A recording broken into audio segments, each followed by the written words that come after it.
믿음은 삶에서 가장 중요한 것입니다. 그러면서도 믿음에 대한 오해가 너무 많습니다. 그래서 잘못된 믿음을 진짜 믿음으로 착각하기도 합니다. 또 믿음에 대한 오해 때문에 결과에 대해 늘 혼란스럽고 당황할 때가 많습니다. 믿음에 대해 정리가 되면 모든 것이 눈에 환하게 보이듯 신앙생활의 대로가 열릴 것입니다. 예배 소설을 통해 믿음의 시작에 대해 나누겠습니다.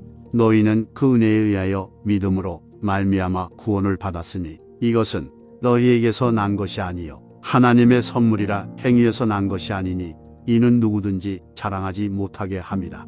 믿음의 첫 시작은 믿음이 내게서 난 것이 아니라 하나님의 선물이라는 사실입니다.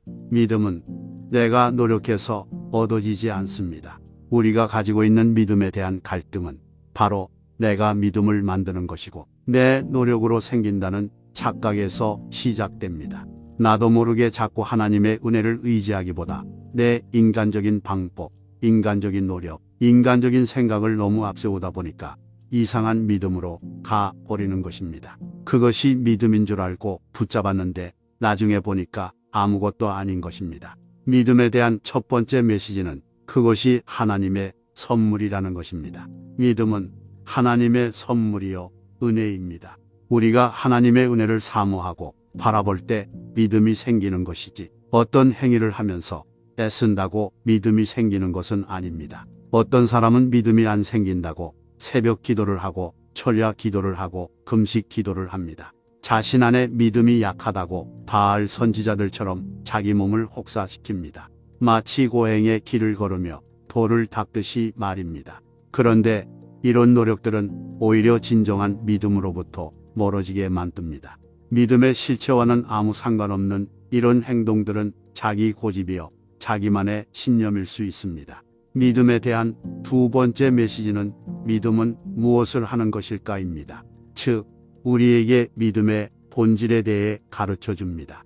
보통 믿음을 생각할 때 불가능은 없다, 그저 믿으면 된다 같은 적극적인 사고방식을 생각하기 마련입니다. 그런데 이런 것들은 믿음으로 파생되는 영향력일 뿐 그것이 믿음의 본질이 될 수는 없습니다. 믿음의 가장 중요한 본질은 그것이 우리를 구원에 이르게 하는 유일한 길이라는 것입니다. 우리는 믿음의 부스러기를 자꾸 붙들려고 합니다.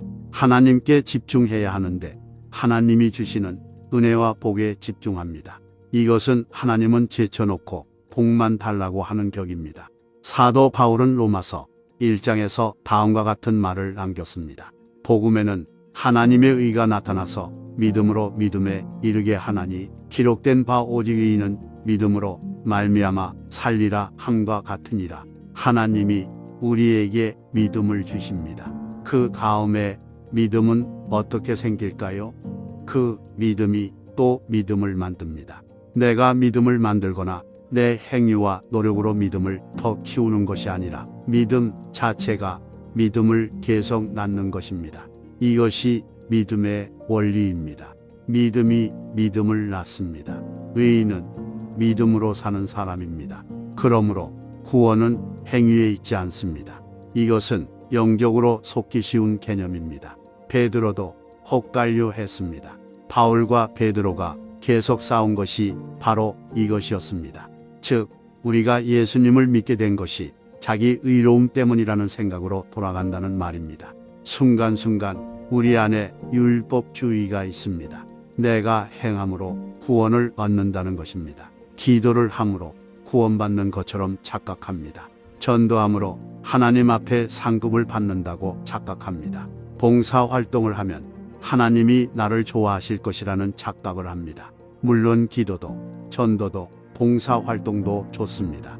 하지만 그것이 조건은 아닙니다. 우리가 구원받은 것은 우리가 죄인이기 때문입니다.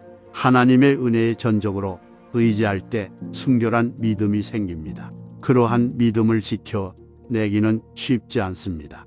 하나님을 잘 믿다가도 몇 년이 지나면 요요 현상처럼 율법 생활로 돌아가고 맙니다. 신앙생활의 모습을 보면 모두 형식이고 율법이고 제도고 방법입니다. 그리고 제도와 방법이 안 맞으면 불편해집니다. 그리고 하나님 앞에 나가서 저도 할 만큼 했습니다. 라고 큰 소리칩니다. 그 마음속에는 벌써 은혜가 사라진 것입니다. 우리 인생에서 감사보다 불평이 많은 까닭은 율법 때문입니다. 온갖 제도와 기준과 틀에 끼워 맞춰 상대방을 바라보고 평가하기 시작하면 은혜의 삶은 사라지고 율법에 얽매이게 됩니다. 믿음으로 시작한 삶이 율법과 행위로 돌아가게 되는 것입니다. 믿음에 대한 세 번째 메시지는 믿음이 우리에게 희망과 기대를 안겨준다는 것입니다. 그러나 희망과 기대가 믿음은 아닙니다. 믿음은 우리에게 열정과 헌신을 가져다 줍니다. 그러나 열정과 헌신이 믿음은 아닙니다. 믿음은 우리에게 기적과 능력을 베풀어 줍니다. 그러나 기적과 능력이 믿음은 아닙니다. 우리는 이것을 구분할 줄 알아야 합니다. 예수님이 말씀하시는 순수한 믿음의 실체에 접근하기 위해서는 계속해서 우리 자신을 깨고 이성과 오만의 옷을 벗고 순간순간 겸손해져야 합니다. 그리고 오롯이 하나님 앞에 나아가 그분을 의지해야 합니다. 믿음을 한 번 가졌다고 또 행함으로 믿음이 커지는 것이 아닙니다. 한 번 믿으면 두 번 믿게 되고 두 번 믿으면 세 번 믿게 됩니다. 계속해서 그 믿음이 내 믿음을 더 깊게 만들고 크게 만듭니다. 우리는 종종 믿음이 있으면 만사형통이라고 오해합니다. 모든 것이 잘 될 것이라고 생각합니다. 그러나 믿음을 가지면 도리어 고난과 위기를 겪을 수 있습니다. 병들고 실패할 수 있습니다. 믿음을 인생이 잘 풀리는 도구로 생각하면 안 됩니다. 이런 율법적인 믿음에 대한 생각을 도려내고 보배로운 믿음을 우리 안에 심어야 합니다. 그러면 그 믿음이 싹을 틔우고 자라면서 하나님이 주시는 기적과 축복을 만들어냅니다. 믿음 없음에 대해 하나님께 용서를 구하십시오. 믿음을 잘못 생각했던 것에 대해 용서를 구하십시오. 하나님이 주시는 믿음을 어린아이처럼 받으십시오. 그것이 믿음입니다. 하영조 목사님의 말씀입니다. 이 메시지의 핵심 내용을 정리해 봅시다. 첫째, 성경은 믿음은 우리 자신의 노력으로 얻거나 성취하는 것이 아니라 하나님의 선물임을 강조합니다. 하나님의 마음은 은혜로 충만하여 우리에게 기꺼이 믿음을 주십니다. 믿음은 우리의 행위나 의로움이 아니라 하나님의 은혜가 필요하다는 것을 인식하고 그분만을 의지하는 것입니다. 이것은 하나님의 사랑스럽고 관대하신 본성을 드러내며 하나님과의 관계를 맺을 수 있는 믿음의 선물을 우리에게 제공합니다. 둘째, 참된 믿음은 우리의 행위나 의식을 통해서가 아니라 하나님의 의와 은혜를 신뢰함으로써 우리를 구원으로 인도합니다. 그것은 외적인 종교적 관습을 붙잡는 것이 아니라 하나님 자신을 신뢰하는 것입니다. 하나님의 마음은 우리의 구원을 원하시며 믿음은 우리가 그분의 구원의 선물을 받는 수단입니다. 그것은 우리와 진실하고 변화된 관계를 원하시는 하나님의 열망을 드러냅니다. 셋째, 믿음은 일회성 사건이 아니라 지속적인 여정입니다. 성경은 믿음이 믿음을 낳는다고 가르칩니다. 우리가 하나님으로부터 처음 받은 믿음의 선물을 받아들일 때 그분께 지속적으로 의지함으로써 믿음이 깊어지고 확장됩니다. 믿음은 우리 자신의 노력에 의존하거나 율법주의적인 제도를 고수하는 것이 아니라 지속적으로 하나님의 은혜를 구하고 자신을 낮추며 그분을 신뢰하고 의지하는 가운데 성장하는 것입니다. 하나님의 마음은 우리의 믿음이 성숙하고 번성하여 그분의 능력과 축복을 반영하는 삶으로 이어지기를 갈망하십니다. 이러한 측면을 이해하면 신앙의 본질을 깨닫고 하나님과 진정으로 변화하는 관계를 발전시키는 데 도움이 될 수 있습니다. 우리의 의심과 잘못된 믿음에 대해 그분의 용서를 구하고 그분이 자녀로서 우리에게 주시는 귀한 믿음의 선물을 받아들이기를 바랍니다.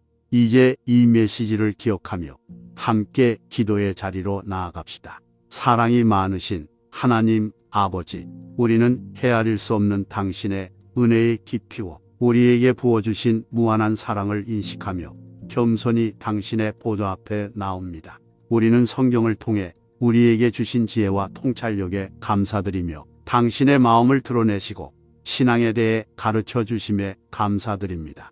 오늘 우리는 주님께서 조명해 주신 심오한 진리를 묵상하면서 주님의 임재와 인도를 구하며 기도의 목소리를 높입니다. 5. 은혜로우신 하나님, 저희는 인간의 한계와 믿음에 대한 오해를 고백합니다. 우리는 종종 믿음이 우리 자신의 노력으로 얻거나 성취할 수 있다고 생각하는 함정에 빠졌습니다. 믿음이 주님의 귀한 선물임을 인정하지 않고 인간적인 방법과 생각, 행동에 의존했던 때를 용서하옵소서. 우리가 자기 의에 대한 환상을 버리고 믿음은 오직 주님의 은혜에서 나온다는 진리를 받아들이도록 도와주소서. 주님의 넘치는 은혜가 우리 삶의 모든 면에 스며들어 이 귀중한 믿음의 선물을 받고 소중히 간직할 수 있게 하옵소서. 아버지, 우리의 믿음이 우리의 구원과 복잡하게 연결되어 있다는 사실을 깨닫고 겸손해집니다. 주님은 우리와 변화하는 관계를 원하시며 믿음은 그 신성한 연결의 관문 역할을 합니다. 우리의 눈을 열어 진정한 믿음은 외적인 종교적 관습과 의식을 넘어선다는 것을 보게 하소서. 주님을 기쁘시게 하려는 공허한 행위나 잘못된 노력에 사로잡히지 않게 하소서. 대신 주님의 의와 은혜에 우리의 믿음을 안전하게 닻을 내리게 하소서. 우리가 진정한 구원을 경험하는 것은 당신에 대한 믿음을 통해서라는 것을 인식하면서 당신의 구속 사역을 전심으로 신뢰하도록 가르치십시오. 역경과 의심 앞에서도 주님에 대한 우리의 믿음이 흔들리지 않기를 바랍니다. 주님, 우리는 우리의 믿음이 살아있고 성장하여 당신과의 관계가 지속적으로 깊어지기를 갈망합니다. 믿음은 일회성 사건이 아니라 주님을 의지하는 평생의 여정이라는 심오한 진리를 깨닫게 도와주소서. 주님의 풍성한 은혜 안에서 우리 안에 주님을 더 사모하는 갈망을 키우게 하소서. 율법주의적 경향과 경직된 제도의 얽힘에서 우리를 해방시켜 주시고 역동적이고 진정한 신앙의 자유를 경험하게 하소서. 당신의 영으로 우리를 강하게 하셔서 우리의 믿음이 풍성한 열매를 맺게 하시고 장애물을 극복하고 기적을 목격하며 우리를 위해 준비하신 넘치는 축복에 참여할 수 있게 하소서. 하나님 아버지, 우리는 당신의 조건 없는 사랑과 무한한 자비에 경외심을 느낍니다. 우리는 우리의 연약함과 믿음에서 흔들릴 때 당신의 용서가 필요함을 인정합니다. 주님께서 사랑하는 자녀들에게 믿음의 선물을 간절히 주시는 것을 알고 어린아이와 같은 신뢰로 주님께 지속적으로 다가갈 수 있는 겸손을 허락하소서. 우리가 당신의 말씀의 진리에 굳게 뿌리를 내리고 내주하시는 성령의 임재로 힘을 얻어 당신의 은혜의 빛나는 빛 가운데서 걸을 수 있도록 인도해 주십시오. 예수님의 귀하고 능력 있는 이름으로 우리는 당신의 뜻이 우리 삶에서 성취되기를 구하며 이 기도를 드립니다. 아멘.